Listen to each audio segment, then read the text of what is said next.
प्रिय विद्यार्थियों, हमने पिछली कक्षा में यह पढ़ा कि संज्ञा शब्द के जिस रूप से स्त्री या पुरुष जाति का बोध होता है उसे लिंग कहते हैं। लिंग दो प्रकार के होते हैं, स्त्रीलिंग व पुल्लिंग।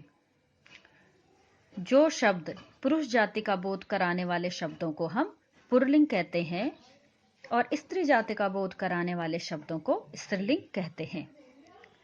संज्ञा शब्द में प्राणी, वस्तु, स्थान, भाव आदि शब्द स्त्रीलिंग या पुल्लिंग जाति का बोध कराते हैं।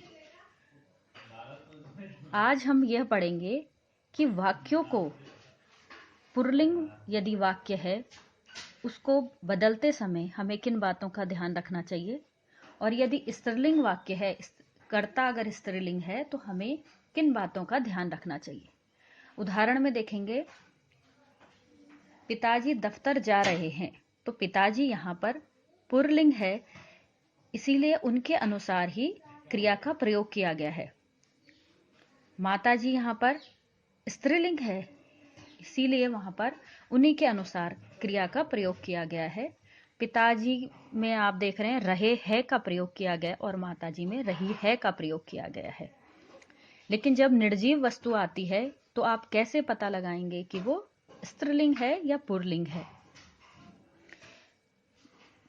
यहाँ पर जैसे उदाहरण में है, मेज पर पुस्तक रखी है, तो पुस्तक जो है वो स्त्रीलिंग का बोध कराती है, इसीलिए हमने उसके लिए रही है क्रिया का प्रयोग किया गया। चाकू फल काटने के काम आता है, चाकू निर्जीव वस्तु है लेकिन पुल्लिंग है, इसीलिए हमने उसके साथ आता है का प्रयोग किया गया है। ओके, अब यहाँ पे कुछ ऐसे शब्द हैं जो निर्जीव हैं, उनको पता कैसे करेंगे कि वह स्त्रीलिंग है या पुल्लिंग है। तो हमने उदाहरण लिए हैं कुछ। पुल्लिंग है जैसे पेन, पलंग, ताला, छाता, सोना, बगीचा, ये शब्द पुल्लिंग है, ये हमेशा ही पुल्लिंग शब्द रहते हैं। और स्त्रीलिंग है जैसे कलम, पुस्तिका, कुर्सी, मेज, चाबी, सर्दी, गर्मी, गिलहरी, तितली आदि शब्द स्त्रीलिंग है। स्त्रीलिंग पहचान करने का, इसके कई पहचान करने के तरीके हैं, लेकिन एक साधारण सा तरीका है कि जब भी शब्द में ई बड़ी की मात्रा लगती है या छोटी ई की मात्रा लगती है तो उससे हम पहचान लेते हैं कि यह स्त्रीलिंग शब्द है। पुल्लिंग में अधिकांश बार उन पे आ की मात्रा लगी रहती है, तो हम उससे पता कर सकते हैं कि यह पुल्लिंग है।